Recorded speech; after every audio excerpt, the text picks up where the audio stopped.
All right, we got a lot of news to talk about today for the Ducks. It's not all positive. In fact, it mostly isn't, but it's not all bad. Here we go. You are Locked On Ducks, your daily podcast on the Oregon Ducks, part of the Locked On Podcast Network. Your team every day.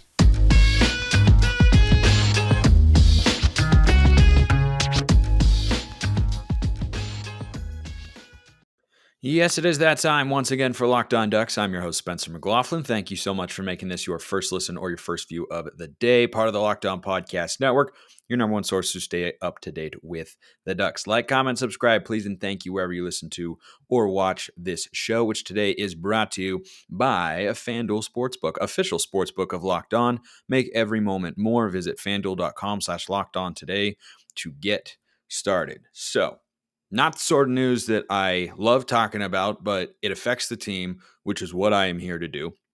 And that being Traeshon Holden's dismissal from the team. Right off the top, I'm going to make this very, very, very, very, very, very clear. If you're going to come on the YouTube channel and just start dunking on this kid, you're gone. Out, removed. We're going to talk about how this affects the team and nothing more. If you want to talk amongst yourselves about the actual situation, go for it. I'm here to react to how this affects the team because I actually think Oregon can be in a good situation in terms of who their clear number two other outside receiver could be going into 2023 because it was supposed to be Traeshon Holden. That's why you brought that guy in. He had a lot of intriguing components. I think he could have been a really good player. It sucks. It's unfortunate, but we got to just move forward. And I'm not here to dunk on the kid. So, and I hope he's able to improve his situation going forward. That's what I always root for. Don't want to see another Colt Lyerla situation where things just kind of spiral out of control. You never want that for a kid. So now that Oregon is without a clear number two outside receiver opposite Troy Franklin, the question then becomes, who steps up to fill in? Who is now going to be the guy who lines up at what is known as the Z position, right? Would have been Dante Thornton had he stuck around, but he's off to Tennessee to try and make things work with Josh Heupel and the Volunteers, where he could have a good deal of success, by the way. But I look at two names in particular, neither of whom are very proven. Kyler Casper and Jurion Dickey. Now, I'll start with Kyler Casper, who was going to be a 2023 recruit, but reclassified to 2022. I believe he maintained his red shirt. I don't think he appeared in more than 4 games, and he didn't play in the bowl game against North Carolina either. That's a guy who was a pretty highly sought after recruit and has the body type and did see the field a couple of times, really in garbage time, but he's got the sort of body type that you're looking for out there. Franklin is a little bit shorter than those guys. He's still, I think, 6'1". I'll look that up really quick just to be accurate and such. Franklin 6'2". So Casper is in the 6'4", 6'5" range. Dante Thornton was 6'5". Jurion Dickey's just 6'1", but he's a Swiss Army knife as a wide receiver. But I think this opens the door for Kyler Casper to get an opportunity to show what he can do. And he's got a lot of potential. And we just didn't see any of it a year ago because, you know, when you reclassify to come out of high school a year earlier, it can be really hard, even for guys who are ready to play at the Power 5 level. It's really hard to make your body physically ready to contribute there. It's just tough. Weight room, eating plan, playing against, Power 5 guys all the time. I wasn't at all dismayed by the fact that he didn't play more in a significant way. I thought he might see a couple snaps, but then when you look at what Dante Thornton was able to do, what Troy Franklin was able to do, also how often Oregon used tight ends, which is another reason I think Casper could really be a breakout candidate this year for the Ducks. That's a guy who's now going to be playing in an offense under Will Stein that primarily used one tight end. We'll see how much input Lanning has and how many 2 tight end sets they want to go with. I imagine there will still be a few, but with the tight end room looking thinner, Casper is a guy who I think he could be a Chase Cota type of player maybe even a Dante Thornton type. We don't really know at the college level because we haven't seen very much. His body type resembles that of Dante Thornton's more. But that's a guy who wasn't really, I think when you reclassify to come out a year earlier, it's hard to expect that guy to really be ready in year one. You got a whole nother year of growth, a whole nother year in the weight room. There are a lot of things that go into coming out early in high school that I think make you maybe not quite as prepared to contribute as early as you might otherwise have been had you come out in 2023. So if you think of him as a true freshman, which is basically what he is, age-wise and development-wise, he's probably a little bit beyond a true freshman since he's been there, had an offseason, and even had a couple of game reps. I think he could be someone who has a more significant role. Now, will he be a clear number 2 wide receiver? I don't know if that's a realistic expectation. I really don't. I think in the slot, you're going to have Chris Hudson. You're going to have Tez Johnson. Jurion Dickey will probably get in there. Dickey is a guy who I want to talk about now because he is the other, I think, clear-cut name, right? Highest rated wide receiver I believe Oregon has ever signed aside from Cameron Colvin back in 2007. He's a dynamic athlete, and he's such a well-rounded receiver too. You can line him up outside, you can line him up inside. He does everything. And his ceiling is pretty high, but his floor as a wideout in terms of how polished he is, route running, hands, details, instincts, catch and run, it's all exceptionally high. So I think those are the two names. And look, once spring practices start, we'll have a better idea of who might be the receiver opposite Troy Franklin on the outside. But I think right now, if you came out in your base 11 personnel, 1 back, 1 tight end, 3 receivers, I think you'd have either Casper or Jurion Dickey on one side, Franklin on the other, of course. I think you'd have, I would guess Chris Hudson, but maybe they like Tez Johnson more. It might depend on kind of the personnel and what packages they're running, what plays they're starting to run. I think one of those guys is in the slot, and then you've got Terrence Ferguson at tight end. But I'm really curious to see how those two names, Jurion Dickey and Kyler Casper, are able to step up because now Oregon needs them to. It's not just, those guys have a chance to show what they're capable of. This is now a void. Like Traeshon Holden was brought in for a reason because the staff looked at the personnel they have and said, we feel like we can really upgrade at this position compared to the guys currently on our roster. And that would have been Dante Thornton, but he went elsewhere. And so they felt more secure going out and adding Traeshon Holden, which I think, would have been a nice addition. I think he had a lot of potential. But I think that you look at Kyler Casper and Jurion Dickey, and I feel good about the potential of both. Now, they're not proven, right? That's kind of the appeal of Holden versus Dickey and Kyler Casper. We've seen what Traeshon Holden can do at the Power 5 level. He can be a contributing wide receiver. We don't know that about Jurion Dickey and Kyler Casper. We have ideas, we have hopes, we have projections, but it hasn't actually happened yet. And I think one of those guys is going to have to be one of Oregon's 4 best wide receivers this year if they're going to have the sort of passing attack that we want them to. Because Chase Cota was a big part of the offense last year. And when he went down with an injury, Thornton filled in really well. So Casper, Dickey, we'll see if other names start to emerge as time goes on. Oregon really needs them to step up big time. Alik Terry is an interesting hire as the offensive line coach.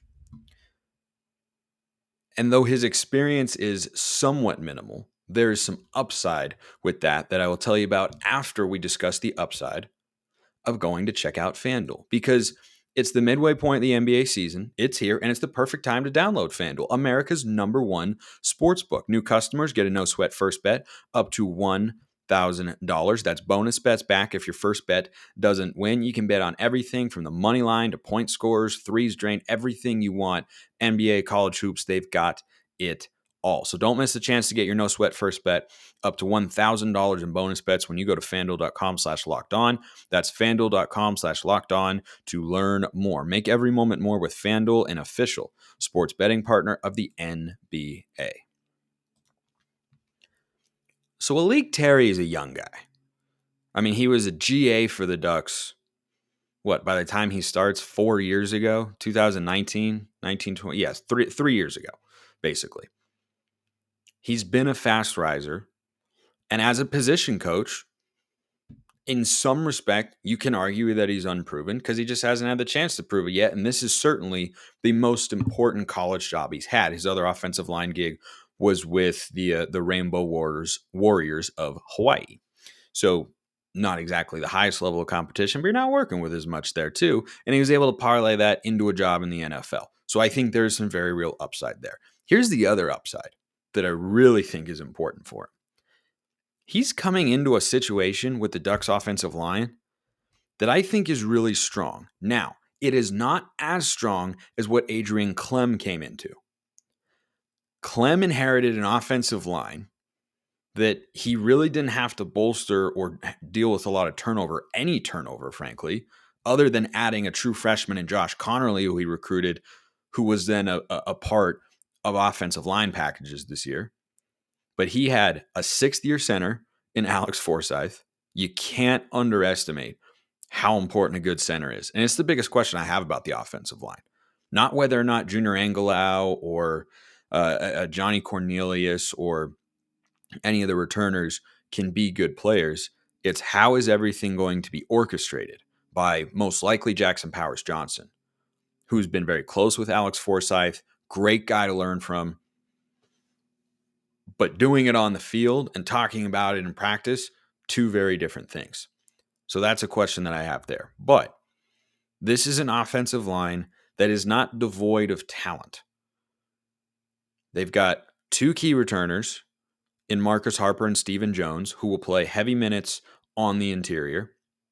Minutes. Sounds like a basketball term. I don't know why it doesn't really work in football. I guess snaps is the more common term. But we're getting to basketball a little bit later, because I, like many of you, need to vent out some frustration on that front. I see this offensive line with two guys who I know are good players on the O-line, in Marcus Harper and Stephen Jones, and Jackson Powers Johnson too. So three good returners. But look at who they're bringing in. Highly coveted transfers. Junior Angelau and a Johnny Cornelius. George Silva also in there from the junior college ranks. Grades as a 4-star transfer. There are bodies behind him as well. Names like Davey Uli, who saw a few snaps last year. Or names like Feope Lalaulu. Like a lot of guys there and a lot of potential. When Adrian Clem took over the offensive line and elevated it to what it was in 2022, which was arguably the best offensive line Oregon's ever had. I mean, seriously, the 2019 team is up there, you know, with Throckmorton and Lemieux and Penei Sewell. That one's up there too. But this year was every bit as good, maybe even a little bit better, because both teams had a mobile quarterback and one allowed fewer sacks than the other. Fewest sacks allowed in the country. Their run game was excellent. They did a lot of things really, really well.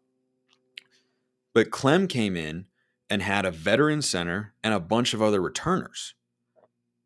Right? Jackson Powers Johnson was coming back. Ryan Walk was in there. You had TJ Bass at left tackle, which after center, I mean, you can argue which position is more important on an offensive line. You had veteran, experienced guys who had been well coached, who were solidly rated recruits, who'd been developed exceptionally well from the time where their careers started. And he was able to make them the best of themselves. Alik Terry is coming into a good situation, but it's not as strong as Adrian Clem's. And I expect the offensive line to be good in 2023. I don't think it's reasonable to hold it to the same standard that you had a year ago. Just because you had a new coach last year and you've got another one this year, yeah, he has the potential to be really good, as does the offensive line, but it's not as surefire of a bet. But still, I like the situation he's coming into because of the depth, frankly. I think that can be a really big thing for an offensive line, whether it's at the college or the pro ranks. You have a couple of injuries, and then all of a sudden you look up and go, boy, feels like there's a big drop-off at right tackle here, or feels like there's a big drop-off at guard. There's a lot of shuffling on an offensive line. If you look at the snap counts from last year, Oregon used, I think, 7 linemen pretty heavily. And that was not, based on rotations always. It was also a factor of, who's been playing well at practice this week, or who's been doing this well, or who's banged up, who's injured, who's out. They moved guys around quite a bit, right? Forsyth missed a few games. So then Ryan Walk moved over to center. Jackson Powers Johnson comes in at guard. Stephen Jones played guard. He was injured for a while. Marcus Harper filled in and kept doing a really, really good job. Like if you went through, and I might have to do this on the show soon, you'd probably say you need at least 7 offensive linemen with some versatility who you feel good about. And I think Alik Terry is coming into that situation for his first Power 5 offensive line gig, which I think is great because it will help him as a coach to maximize his potential and succeed in his job when he has talented guys who are there. It's not last year with Clem coming in, but I do think it's a really good situation, which is a great thing for the Ducks and a great thing for Coach Terry as well. All right. Of the 3 stories today on the show that we're talking about, or subjects, segments, whatever you want to call them. 1 positive, that was it. 2 of them, kind of less so. So going into Wednesday, Oregon basketball was 15-11. And yet, if they had won that game, according to Joe Lunardi, they would have been back inside the field of 68. If they had just beat a Washington team that was 13-13 going into that game on the season and 5-10 in league play. Yeah. And they lost in overtime. Led for most of the second half. Couldn't hold on to it. Couldn't hit big shots late. This has been a recurring theme for the last couple of years, and it reared its head on Wednesday. Oregon does not have a true number 1. They've got a bunch of good 2s and 3s, and Folly Dante is amazing. I really hope he comes back next year, but given that he's been healthy, I don't know. Your number 1 can't be a center who doesn't have the biggest array of offensive moves, vastly improved for sure, and we've seen that in the production levels. But his best moments are rebounding, shot blocking, and when he gets a feed from somebody. Because he doesn't shoot, he doesn't hit followaways or anything like that. His points are coming within 5 feet or less of the basket. That's not your number 1. That can be a number 2 maybe, but probably needs to be your number 3 option offensively. And I tell you the guy who I like that I don't think we fully realized because we hadn't really seen him play with Oregon before, how much we were missing him early in the year. I like Jermaine Couisnard a lot. He's been shooting it great from outside. He plays really well. He can be on the ball. He can be off the ball.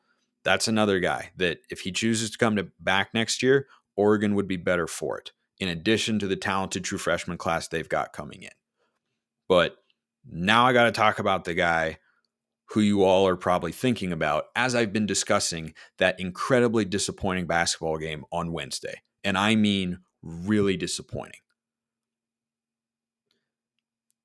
I have been, I guess you call me a defender or so of Will Richardson, more than most.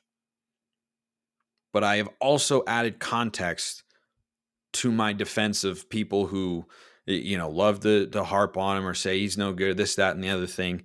I say, look, he's a 2. He's not a 1. He's been asked to be a 1. And Dana Altman and the staff clearly thought he was ready to do that. He's not. And I thought he'd been playing a lot better since Couisnard was introduced and he didn't have to do quite as much. I don't know what's going on with him. That was the strangest and probably the worst game of Will Richardson's career. He did not score in an overtime game. Here's the weirdest part. He took 3 shots. He took 3 shots.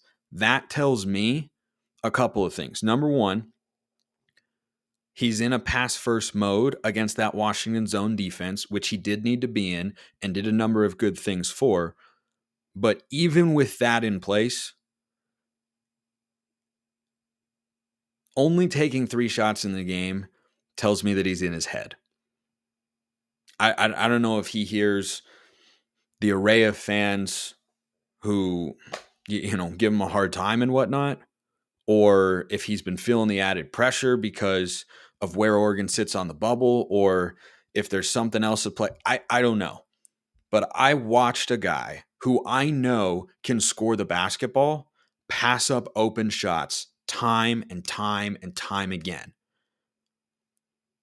And you can't have a guard in today's game of basketball who is unwilling to shoot. He could have had an open look for three, didn't shoot it. He had a drive into the lane where he could have easily put up a floater. He forced a pass off to somebody else. It was a strange thing. I've seen him struggle. I've seen him do really well. I've watched his career just like all of you have. That was a really discouraging performance because that to me looked like a guy who was not having a physical problem, who was not having a need time to develop problem. It was between the ears. That's what it looked like to me. And that was really frustrating. In a game where Oregon, even if you watch him play as I do, which is not expecting him to be a number one and just realizing that part of the reason this team is not even going to come close, most likely, to hitting its ceiling this season and didn't last year either, is because they don't have a true number one. They just don't. Go look at every college basketball team. You don't even have to limit yourself to Dana Altman's teams. You've got to have a number one leader, number one player, go-to shot maker. Every good Dana Altman team has had it. They've all had, every great Oregon team even. Go way, way back to the end of the Ernie Kent era. You had Aaron Brooks. That was your guy. Dana Altman's had Dylan Brooks. Dana Altman had Joe Young. Right? Joe Young was awesome.